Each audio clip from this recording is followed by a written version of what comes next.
আল্লাহর সাথে আমাদের সম্পর্ক অনেক কমে গেছে। আমাদের আমল, আমাদের ইখলাস, আমাদের তাহাজ্জুদ, আমাদের রোনাজারি, আমাদের নওয়াফিল, আমাদের গুনাহ থেকে বাঁচার প্রবণতা, আমরা এদেশের মানুষের হৃদয়কে জয় করবার জন্য যে যোগ্যতাগুলো, যে সিফাতগুলো, যে কোয়ালিটিগুলো, যে গুণগুলো আমাদের অর্জন করার দরকার ছিল, সেগুলো আমরা আজ অর্জন করতে পারছি না।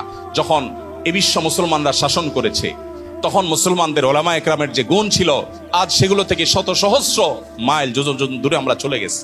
আমাদের সেগুলোকে আবার উদ্ধার করতে হবে, আল্লাহমুখী হতে হবে। আমাদের আসল শক্তির জায়গায় হলো আল্লাহ।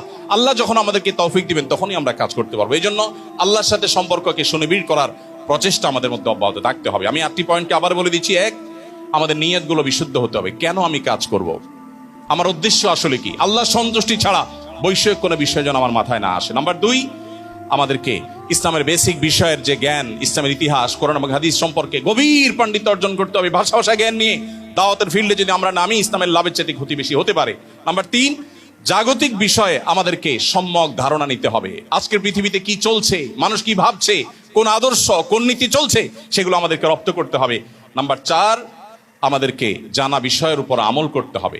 জানা বিষয়ের উপর যদি আমরা আমল না করি, বেআমল আলেম যত পণ্ডিত হোক, যত জগৎকে জানুক, যত ভাষা সে রপ্ত করুক, তার দ্বারা আর যা হোক আল্লাহর দ্বীনের কোনো উপকার হবে না। নাম্বার 5, সাহচর্য এবং সোহবত, সিনিয়রদের তত্ত্বাবধান, এটা গুরুত্বপূর্ণ। নাম্বার 6, মানব সেবা। মানব সেবা মানে শুধুমাত্র আর্থিক সেবা নয়, বহুবিধ সেবা। নাম্বার 7, মতপার্থক্য এবং মতবিরোধের জায়গাগুলোকে বাড়ানোর চেষ্টা করে না করে কমানোর চেষ্টা করা, ভূমিকা রাখা। নাম্বার 8, আল্লাহর সাথে গভীর সম্পর্ক রাখা। আল্লাহ রাব্বুল আলামিন এই গুণগুলো আমাকে, আপনাকে, আমাদের সবাইকে অর্জন করার তৌফিক দান করুন। জামিয়াতুল ইমাম মুসলিম রাহিমাহুল্লাহকে এই উম্মার সংকট থেকে উত্তরণের সূতিকাগার হিসাবে আল্লাহ তাআলা কবুল এবং মঞ্জুর করুন।